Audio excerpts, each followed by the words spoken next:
Is that the kettle on, Jack? Is it? Have you got it on? I have, yeah. Oh, yeah, fantastic! it now. Nice one. We've got no milk, but it doesn't matter, does it?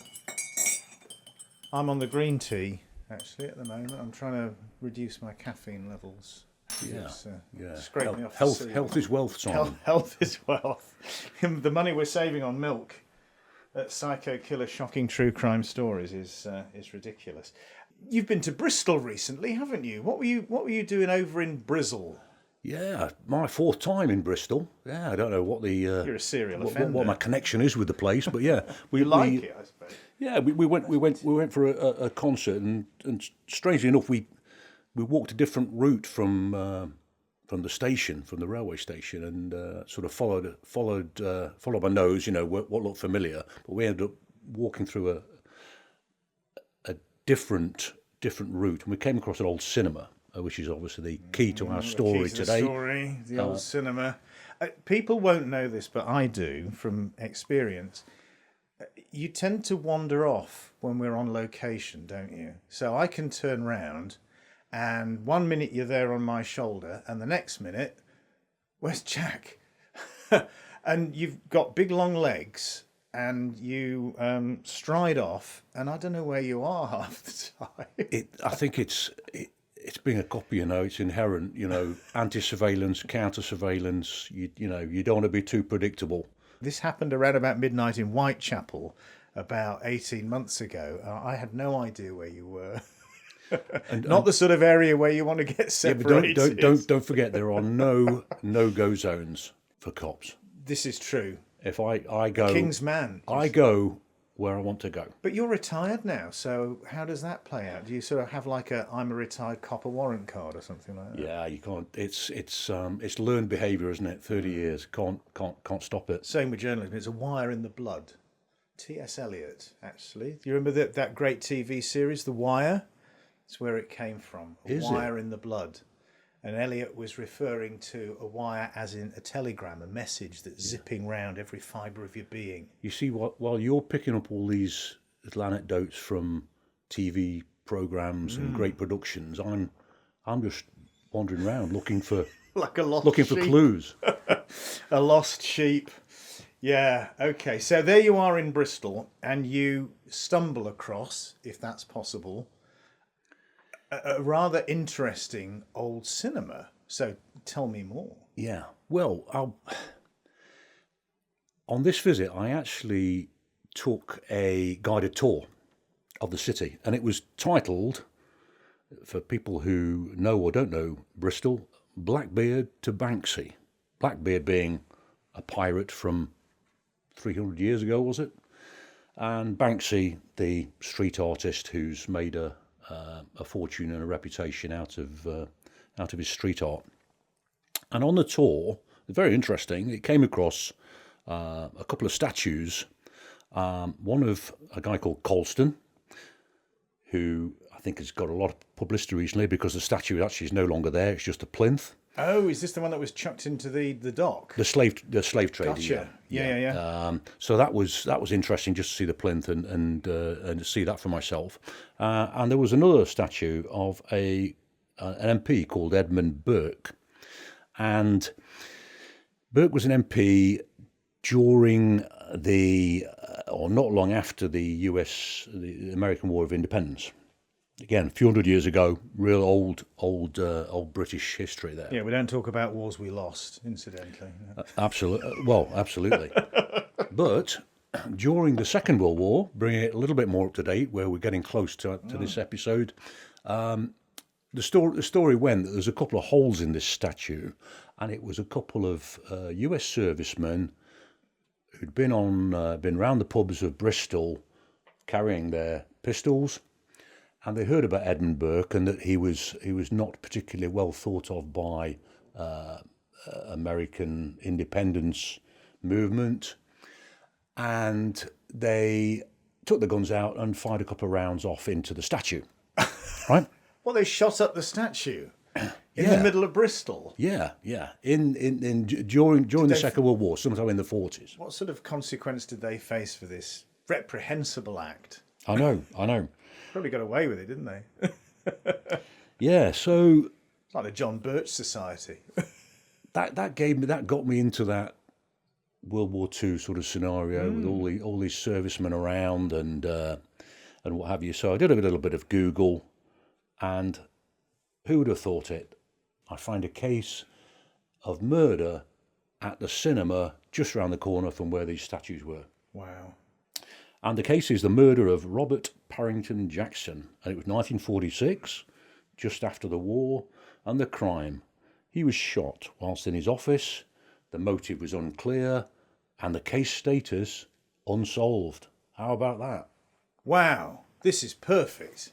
You're a lucky person finding these things. I wish I could stumble across things like that. Incidentally, I think the Americans got their own back there because in 1812 we burnt down their White House. Yeah. Then the French built them the nice new one they've got now. So Yeah. it's just Was that the war in the, that's in all the over? spirit of international cooperation. It's all about trade with Europe, is it something like that? There was an element of that involved. Yes. Yeah. We go full circle, don't we? We do. Some things never change, do they? I don't know where China was at this point, but hey, let's not go there. So this is the evening of Wednesday, the 30th of May, 1946. We shall go back in time, where the world was in black and white. At least my 9-year-old daughter thinks it was. Robert was at work, sitting in his office at the Odeon Cinema on Union Street in Bristol. The cinema was showing a film called The Light That Failed. The film featured gunshots right near the start, and it is believed that the 2 shots heard around 6:40 p.m. were fired in real life and were the shots that killed Mr. Parrington Jackson. It is also believed that they had been timed so that the sound of the real gunfire would be masked by the movie soundtrack's gunshots. This is real James Bond stuff, this, isn't it? This is something worthy of a podcast episode, isn't it? The lights that went out at the Odeon, the lights that went out for Robert Parrington Jackson. Now that's, for you journalist types, a headline grabber, isn't it? They put his lights out, governor. Right, okay. That's what I call Jack, incidentally, when I'm being cheeky, the governor. Anyway, whatever the audience heard in the film, or didn't hear, so to speak, the staff did definitely hear a strange sound. And when they went to find out what it was, they found Robert Jackson lying in a pool of blood and groaning. One bullet had missed him, but another had hit him in the head. And usually, though, the reporting on this only mentions the recovery of one spent cartridge. Did the assailant remove it, but was unable to find the second one? Well, let's hold that thought. But also, Simon, I've got to emphasise here that the material we've used for this is what limited reporting there is on the case, which is quite interesting. We haven't seen the case material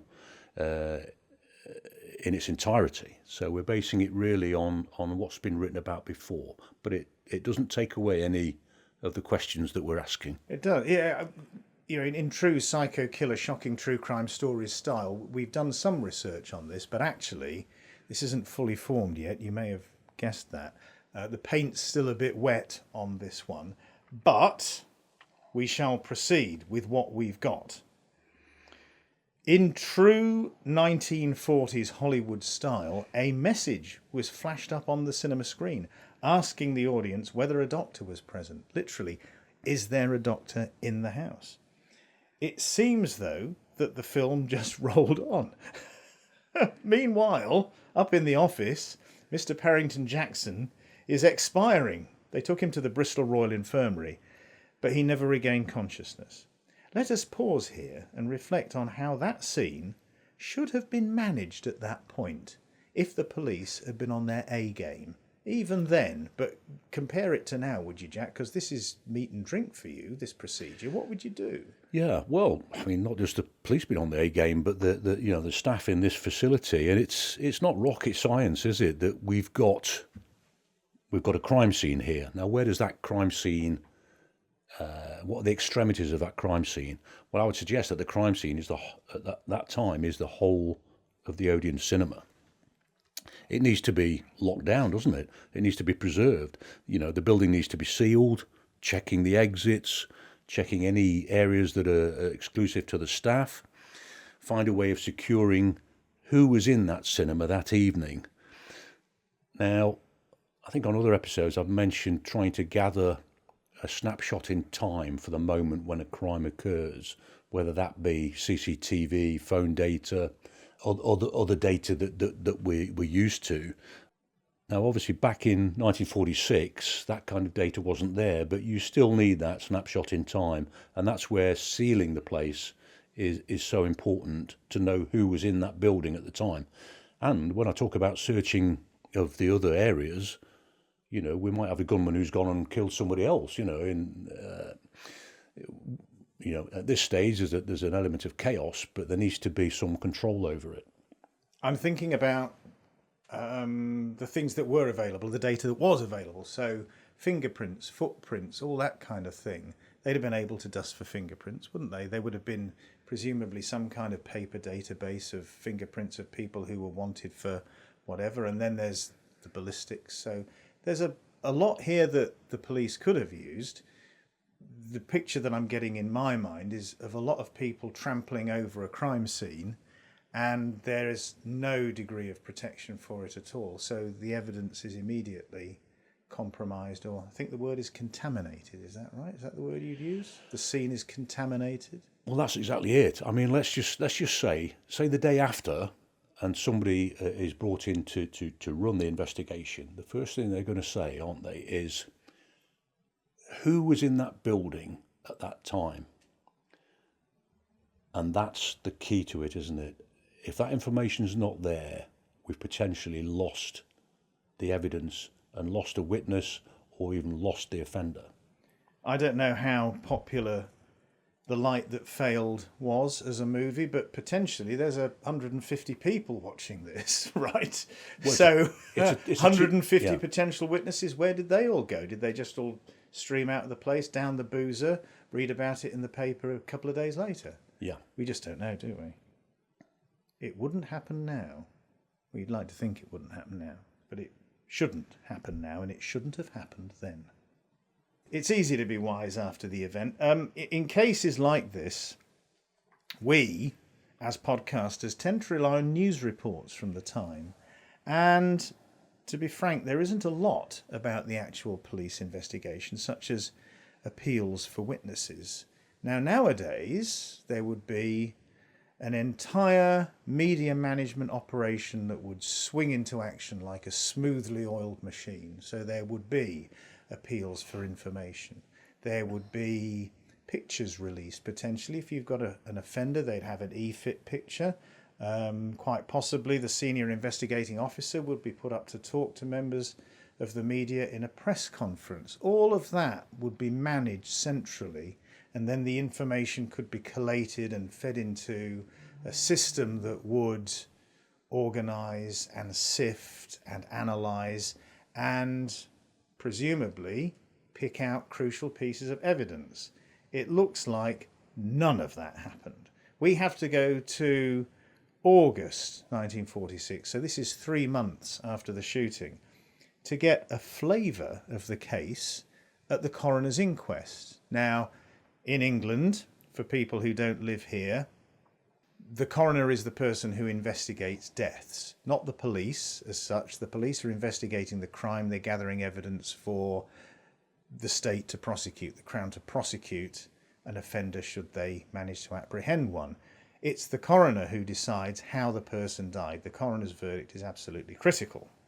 So, the coroner's inquest starts. It's a court. It's probably the oldest sort of court that we've got in England, actually. It goes back to, heavens above, pre-Norman conquest times. So, what did the pathologist say at the coroner's inquest? Okay, yeah. Well, the coroner concluded that Robert Parrington Jackson had died of a cerebral laceration following the passage of a bullet through the skull. I'm tempted to say that'll do it. Right? That's about right. You shouldn't laugh, but Now, That's just perfect police speak. What we call copper speak in journalism, right? A cerebral laceration following the passage of a bullet through his skull. He was shot through the head. It's to the point. But the coroner based this decision on the pathologist, who said that there was a firearm wound in Robert Jackson's head. The entry was 3 inches above his right eye and that the exit point was by his left eye, and the bullet had traversed the brain and left eye and caused a fracture of the skull and a laceration of the brain and cerebral hemorrhage. He also noted, the pathologist, that there were 2 other minor bruises on the forehead, but that they didn't contribute to his death. The pathologist said, the course of the bullet was from above downwards, from right to left, and from behind forward. There was no burning on the face, no blackening, only 2 particles of burnt powder on the face. The coroner asked him, as there would be if it was a close discharge, and the pathologist replied yes. The coroner then asked the pathologist if he thought it was possible that he'd inflicted the wound himself, and he said that in his opinion it was not a self-inflicted wound. The pathologist also confirmed that he believed that the weapon he used was a heavy caliber weapon. So what do you read into that? I've got a few thoughts, but you go first. Yeah, I'm reading it by the description about the bullet coming from above downwards, from right to left, is that the assailant was behind and above. Behind and above, yeah. Now, there's no signs of any kind of struggle or that Robert challenged this assailant. Could Robert have even been sat at his desk at the time and passive and taken by surprise, effectively? Now, what we're not able to see is a scene drawing. I mean, these things now are done sort of digitally in the cold light of day, so you can really get a flavour of what the scene looks like. So interpreting the scene is not easy, but from above and downwards suggests that Robert was either sat or kneeling and quite passive at the time. And there were 2 shots as well. So he hadn't been alerted by the first shot, because presumably if I was sitting at my desk doing some paperwork and somebody fired a gun behind me, I'd turn round. So the second shot, wherever that went, it missed him, didn't it? So 2 shots were fired. The first one was the fatal one, and the follow-up shot just went anywhere, and they found 1 cartridge case. Right, okay, we'll get back into that. And no stippling, so it was from a reasonable distance. You know, it was from more than a couple of meters away. So maybe the door of the office, or this is bizarre, isn't it? I mean, it sounds on the one hand as though he was shot execution style, on the other hand as though it could have just been some drunk running around with a fairly heavy caliber a pistol, presumably. When they said it was what did they call it? A heavy caliber weapon. So presumably it's a handgun, isn't it? Okay, all right. We'll get into that. Interesting. So we know what the pathologist said. What about the police investigation? Well, the police said that they had reports of 2 sightings of a man seen in the balcony lounge area of the cinema. And here's the description. A man with pursed lips who was seen reading a newspaper near the cinema office on the day before the murder, Tuesday, apparently waiting for somebody. Pursed lips. That's sort of like, this doesn't really work in a podcast, does it? But you get the idea. A dishevelled man, so this is another person who was seen running out of the gallery stairs minutes after the shooting on the Wednesday night. Ah, right, okay, so a little light bulb has just gone on. What do you think? Is this more likely than Mr. Pursed Lips with his newspaper? Dishevelled man running away. Yeah? Okay. Well, you say that. The police actually go on record as saying that they believe they were the same person. And when I read that, you're making quite a big leap of faith there to say that they are. Now, why? Don't get me wrong. It may well be the same person. However, you do have to keep that open mind. And if they were publicising that it's the same person, then the man on the Tuesday, who might have been there for innocent reasons, is hardly likely to step forward, is he? So keep an open mind. I mean, you would want to trace, interview and eliminate both the man on the Tuesday and the man on the Wednesday. Now, if you traced one of them and they said, I was also the man on the way, whatever, then you're onto something. But you can't really say that they're the same person. They're both unidentified individuals. And nowadays, that's what you'd have on your incident board, isn't it? TIE, trace, interview, eliminate. So that's part of it. And then there's the UID part. What's that for? Unidentified male 1, unidentified male 2, etc., etc. So they can only be merged when you're satisfied on the elimination criteria that they are the same person. Okay, so they put forward an appeal for these two men to come forward, but nobody did. Maybe we shouldn't read too much into that. Maybe it just wasn't a particularly effective appeal. There wasn't local radio then, so they couldn't do it on the local radio news, which is what I would have done when I was working in that media a few years ago. So maybe there was something in the local paper. If you didn't read the local paper or you weren't told about it, all of that, they're straws in the wind, these guys, at this stage, aren't they? Along with all of the potential witnesses from the audience and everyone else who was there. Yeah, that's spot on, Simon. I mean, you shouldn't put too much emphasis on the fact that no one came forward. There could be lots of reasons why people don't come forward. I've had cases where we've detained somebody and they've kept news articles about the crime that we're arresting them for.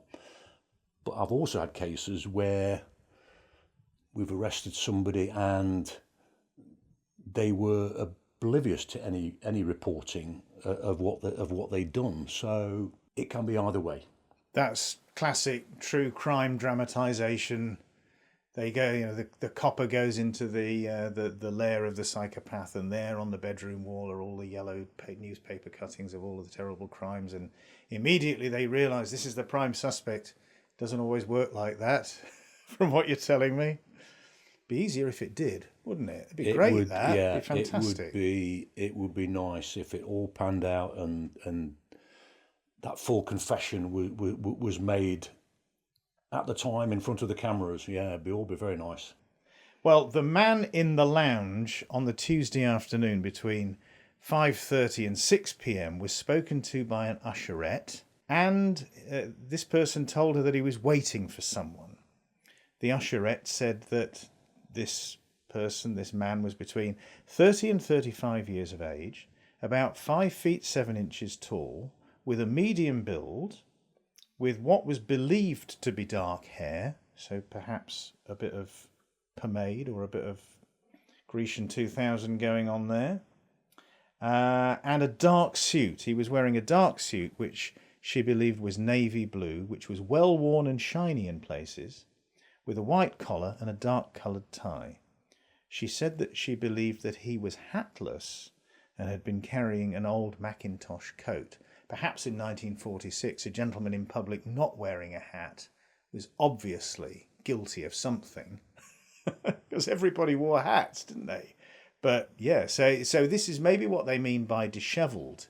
He didn't look like everybody else who would be wearing a hat. He was bareheaded. His suit looked like it had seen better days. He'd maybe dyed his hair, all that kind of thing. So, what would you do with this information? Well, as we've said, there would be an urgent action to trace, interview and eliminate the man that the usherette is describing here. Now, how do you go about that? Well, you could consider an artist's impression, photo fit, which I guess wasn't available then, although it could have been, but the use of sort of photographs to build up that artistic impression. And then there's that decision whether to go public on it. Now, you've got to think that through. Do you say, we urgently want to trace? Yes, I guess you would, because if that man did come forward and say, yes, I was there, I was waiting for my girlfriend, or this, that and the other, and explain it all, you've chased him, eliminated him, interviewed and eliminated him. So there's a few decisions to be made about that, and that's just one key individual. So that's one that's going up on the incident board. Okay, yeah. So, and it's one description from one person. Okay. At the time of the murder, there was a doorman at the Odeon Cinema who saw Robert Jackson several times during the evening. And this is what he said, which I think this is a police statement I have here. I saw him going upstairs about 6:30. So this is 6:30 in the evening, 6:30 p.m. He had been to the cash desk.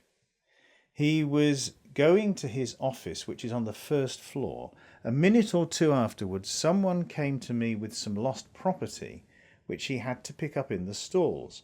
I took it upstairs, intending to give it to Mr. Jackson. His door was shut, and I waited because I thought he would be checking the money and putting it away. Shortly afterwards, he came out, and I handed the purse to him. So this is a purse, not an American purse, which is a handbag. This would be a purse like a wallet. He went back into the office and I went down to the forum. A few minutes after I heard a bang, and I immediately went up to the balcony to make inquiries into the cause of the bang. I did not go into his office but walked round the balcony. Shortly after I went for the police. So this is significant, isn't it?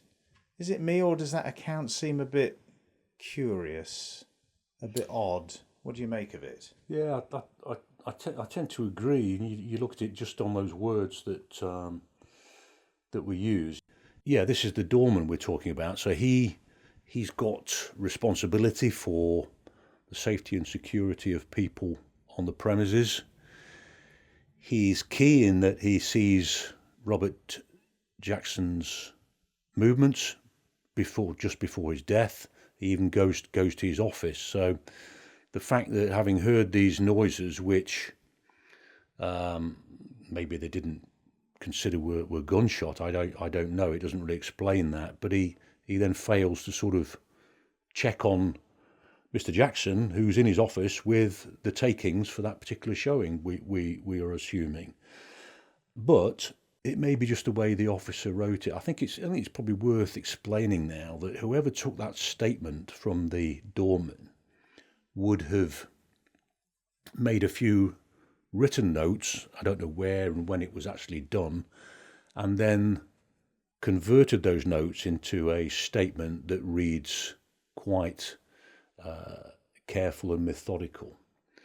So often these statements do read a little bit awkwardly in that maybe they don't include detail that probably they ought to, or explanations. The explanation would be, what did you think that noise was? If the doorman said, well, it sounded to me like gunshot, then his behaviour is a bit odd in that he's not checked on people who need to be checked on. If he said he wasn't aware, it was just a thud, then fair enough. But it's not explained in that statement is probably the point. There are gunshots in the movie.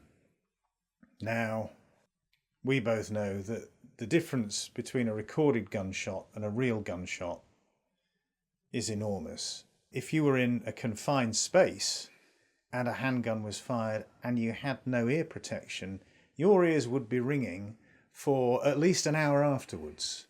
So if this was the report of the pistol going off, and he heard it go off once, not twice, so if this was the pistol being fired, that would have been very loud and unmistakable and distinct from gunshots in the movie, wouldn't it? You're right. And that statement as well, the detail that we would expect to be put in now would be, having heard the noises and you went to check on it, which route did you take? Did you go up the stairs by the left-hand side? Did you turn left, right, etc.? So you know exactly the route they've taken, because in theory, the assailant could have passed him on the stairs or wherever in the building. Yeah. So and again, all this would then fit in later when a plan of the building is available. I mean, there's another witness, the cafe supervisor at the Odeon, and they said this: I was in the balcony cafe, which is on the same floor as Mr. Jackson's office. I heard a bang and asked the doorman what had caused it. I then went back into the cafe, and the next thing, a woman called me from the kitchen. She told me to go to Mr. Jackson's office, wait for it, to see if he was ready for his tea. I went and found the door shut. I knocked and got no answer. I knocked again and then opened the door. And I found Mr. Jackson lying just inside the door on his right side. She was asked whether he'd been wounded in the head, and she said, yes, sir. When the coroner asked her whether he'd spoke, she said, no, sir. And she then said that she ran back and told the manageress. This is where we need a plan of the room, isn't it? It is. The relationship between the desk, where the cash was, where the body was lying, all of that. And a plan of the whole area, because this witness is saying that she heard a bang and asked the doorman, I'm making an assumption it's the same doorman who you just referred to, what was that? So what are they thinking then? Is it just I heard a bang, I heard a noise, So it's all a bit. I think we're comparing 1946 with now, aren't we? And later, I hope you'll have some opinion on the journalistic side of things and how things were reported. But there's a lot of. I know this is from the coroner making the decision that he or she had to make at the time. It's not a trial of the evidence. It's not an examination of the evidence for a prosecution. So, there are still questions and details that need ironing out. The police said that they thought that the murderer had escaped from the manager's office over girders beneath the cinema balcony and took dust and cobweb samples from them for examination. So it's Spider-Man who's done this. They've shot somebody and then disappeared from the scene, taking perhaps the most complicated, dangerous route out of there, rather than walking down the stairs or just plain running away. It's quite bizarre, isn't it? Yeah. I mean, without seeing the plans of the building entirely, it's difficult to make a judgment on that. But from what we know from this, he could have casually walked away because no one seemed to be too fussed about what this noise was, other than they tried to find out where it might have come from. Could he have disguised himself? This individual is armed with a firearm. Not many people are going to challenge him if he wants to walk out of there. Holding him with his gun, saying "Stand back, get out of the way." That they're going to do it. So this thing about climbing over the balcony, over the girders. Did he secrete himself in the building still, which goes back to the point that place should have been locked down. He could have been hiding there the whole time. The whole time. So the cops arrive, presumably, the body's removed, there's the initial investigation, everybody leaves the cinema, and then maybe, sort of 3 o'clock in the morning, he decides he's going to get up and leave, presumably by the way that he came in. Yeah. Yeah. No CCTV, of course, then. No way of, maybe there was a night watchman. Who knows? Maybe there was a bobby outside the front door standing there, with a lamp and a truncheon, and this guy skedaddles however he did it. Maybe he did go over the girders. Interesting that, isn't it? Also, with a handgun, it's quite heavy.